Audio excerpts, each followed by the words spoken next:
최근 일본에서는 한국의 노재팬 운동이 잠잠해졌다는 이야기가 보도되며 화제를 모으고 있습니다. 마치 승리를 했다는 듯한 표현들을 사용해가며 매우 통쾌하다는 듯한 내용이 눈길을 끄는데요.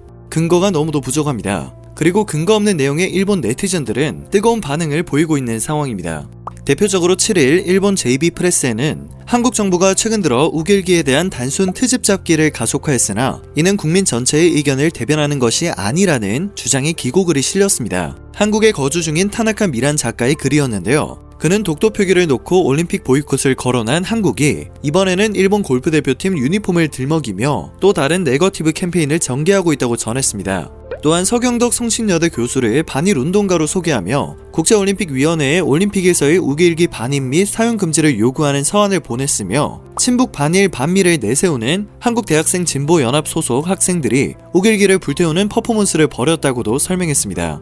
이어 한국 언론이 일제히 골프 대표팀 유니폼 문제 등을 다루고 있지만 여론은 잠잠하다고 주장했습니다. 코로나 장기화로 올림픽 자체에 대한 한국인들의 관심이 낮아진 데다 우길기 문제로 소란을 피우는 일이 일상이다 보니 또 시작이다 라며 대수롭지 않다는 반응을 보이는 경우가 대부분이라며 왜곡된 주장을 펼친 것입니다. 타나카 미란 작가는 한국의 일부 정치인들이 도쿄올림픽을 정치적으로 이용하고 있다면서 어느 쪽이 올림픽 정신에 어긋난 것이냐며 딴지를 걸기도 했습니다. 올림픽 보이콧을 불사하겠다는 태도를 보이다가 막상 북한이 올림픽 불참 의지를 밝히자 부랴부랴 참가를 설득하는 모습이 우습다고 비아냥대기도 했고 관종과 같은 언동을 반복하다가는 일본뿐 아니라 세계로부터도 곱지 않은 시선을 받게 될 것이라는 지적을 덧붙이기도 했습니다. 현재도 앞으로도 일본은 한국을 지적할 깜냥이 되지 않습니다. 누가 누굴 가르치는 건지 모르겠습니다. 작가는 이와 함께 한국 내 반일 소동은 일부 좌파 반일 단체와 언론의 선동에 의한 것일 뿐이라는 주장을 펼쳤습니다. 특히 우길기에 대한 과민 반응과 단순 트집 잡기가 이번 정권에서 두드러졌다는 궤변을 늘어놓았습니다.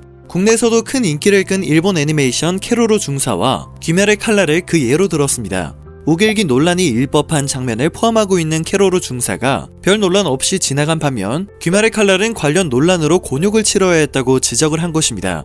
여기에 이어진 다음 내용이 특히나 가관이었습니다. 지난 2019년 몰아친 노재팬 열풍이 현재 한국 대통령 지지율 하락과 함께 가라앉은 것이 같은 맥락이라고 주장한 것입니다.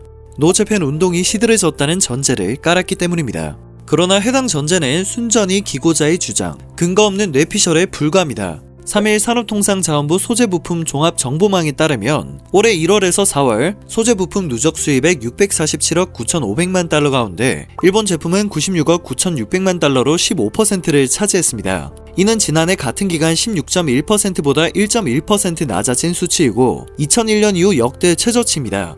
2019년 7월 일본에 한국에 대한 소재부품 수출 규제를 계기로 우리 정부와 기업이 소재부품 분야 경쟁력을 강화하고 공급망을 안정화한 결과라고 할 수 있겠습니다. 그러나 일본 네티즌들은 노재팬 운동에 승리했다는 주장을 철석같이 믿고 그에 대한 반응을 보이고 있습니다.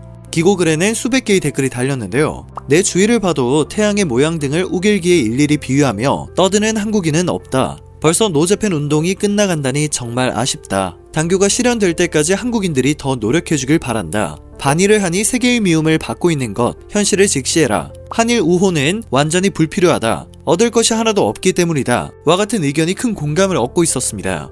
또한 한국의 정치인들이 자국민에게 반일 감정을 주입한다. 한국인 여러분 포기하지 마십시오. 반일 불매를 멈추고 단결하여 한국 정부와 싸웁시다. 가장 안타까운 것은 정부의 반일 사상 주입에 굴복한 한국인들이다. 와 같이 일본에 대한 부정적인 인식이나 그로 인해 벌어진 불매운동 등을 한국인들의 자발적인 선택으로 여기지 않는 듯한 어처구니 없는 의견들도 수없이 많았습니다. 그러나 한국인들에게 일본 불매운동은 일상이 되었습니다. 누군가 굳이 강조하지 않아도 편의점에서 일본 아사히 맥주 집는 것이 꺼림직하고 일본 여행 상품이 싸게 나와도 가기가 좀 그렇고 유니클로 매장에 들어가는 것 자체가 신경이 쓰인다는 사람들은 주위에 매우 많습니다. 지속적으로 자발적으로 하되 강요하지 않는다는 불매운동의 정신이 여전히 효과를 나타내고 있는 것입니다.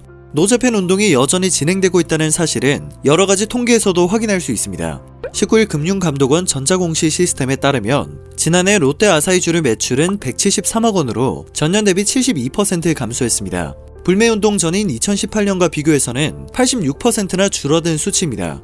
한 편의점 관계자는 6월은 통상 맥주 성수기인데 일본 이슈로 분위기를 보고 있다면서 일본 맥주의 빈자리를 국내 수제 맥주가 채운 점은 다행이라고 설명했습니다. 일본 맥주와 함께 불매운동의 직격탄을 맞은 유니클로는 올해 6월 매장 10곳을 추가로 폐점하기에 이르렀고, 수입 자동차 시장에서도 지난해 여타 브랜드들은 코로나 사태 속에서도 판매량이 전년 대비 평균 10% 증가했지만 일본차 브랜드는 27%에서 71%까지 판매량이 급감했습니다. 일본 수입차 브랜드 닛산은 우리나라 시장에 진출한 지 16년 만에 철수를 결정하기도 했죠. 화장품 업계도 상황은 같습니다. 슈에무라는 16년 만에 국내 철수를 결정했고, 혐한 논란을 일으킨 DHC는 올리브영과 쿠팡 등 H&B 스토어와 이커머스 등에서 판매가 중단된 상태입니다. 반면 코로나로 고전한 국내 화장품은 일본에서 한류 열풍을 타고 역대 최대 수준 수출을 기록하는 성과를 거뒀습니다. 그리고 이제는 수산물 제품에도 일본 불매운동이 확산되고 있습니다. 일본 정부가 후쿠시마 오염수를 태평양에 방류하기로 결정하면서 서울의 한 대형마트는 영업장에 일본산 수산물을 팔지 않겠다는 안내문을 내걸기도 했습니다. 일본에서 자신들이 노재팬 운동에 이겼다며 좋아하고 있지만 현재 한국에서는 노재팬 2라운드가 이제 시작이라는 분석이 나오고 있습니다. 최근 도쿄올림픽을 추진하는 일본 측이 공식 홈페이지에서 성화봉송 코스를 소개하며 시나메현 위쪽에 작은 점을 찍어 독도를 마치 일본 땅인 것처럼 표기해 논란을 일으켰기 때문입니다. 한국인들이 일본 골프 대표팀의 유니폼을 우길기 문양이라고 지적하며 공분을 표하고 있는 상황에서 정세균 전 총리는 일본 지도가 개정이 안 되면 국민 동의를 받아 올림픽을 보이콧해야 한다고 맞섰는데요. 이러한 항의에도 일본 정부는 수용하지 못하겠다는 의사를 밝혀 논란은 더욱 커지고 있습니다. 일본 불매운동이 끝났다는 주장은 잘못돼도 크게 잘못된 섣부른 주장입니다. 한국의 전형적인 냄비 근성이라며 조롱을 했던 오만한 유니클로 회장의 발언이 떠오릅니다. 그리고 한국에서의 처참한 실적표를 내걸며 한국이 기부도 하고 마스크도 내놨지만 이번에 벌써 10곳의 폐점을 선언했죠. 한국의 노재팬 불매운동은 최근의 것이지만 양국 간 상처의 골은 정말 오래되었습니다. 불매운동에 대해 언급하기에 앞서 과거 일제강점기와 위안부 문제 등으로 인한 역사와 그 역사를 왜곡하는 일본에 대한 분노가 폭발한 것인데요. 이제까지의 불매운동과는 차원이 다른 모습을 보이지만 그들은 아직도 반성하지 않고 있습니다. 일상이 되어 상대적으로 과거보다 언급이 덜 되고 있는 노재팬 운동의 화력은 언제든 다시 불타오를 가능성이 있습니다. 겉으로는 다 꺼진 것 같아 보이는 모닥불도 잔불 위에 땔감을 얹으면 다시 타오르는 것처럼 말이죠. 그들의 바램처럼 노재팬 운동이 끝나더라도 일본 제품에 대한 부정적 인식은 쉽게 바뀌지 않을 가능성이 높습니다. 구매력은 한일 양국이 사실상 똑같아졌고 소비재 중에선 일본 제품이 딱히 나은 것이 없습니다. 일본 문화 역시 마니아의 영역으로 국한되어 있고 젊은 세대의 경우 일본에 대한 콤플렉스 자체가 없기 때문입니다. 불매운동이 모두 끝났다며 냄비 근성을 운운하며 시건방진 반응이 나오기 시작한 일본에 다시 한번 매운맛을 선사해줄 때가 아닐까 싶습니다. 오늘 전해드릴 소식은 여기까지입니다. 영상이 정보가 되셨다면 좋아요와 구독 한 번씩만 부탁드립니다. 늘 새롭고 유익한 뉴스를 전하는 로버튜브 되겠습니다.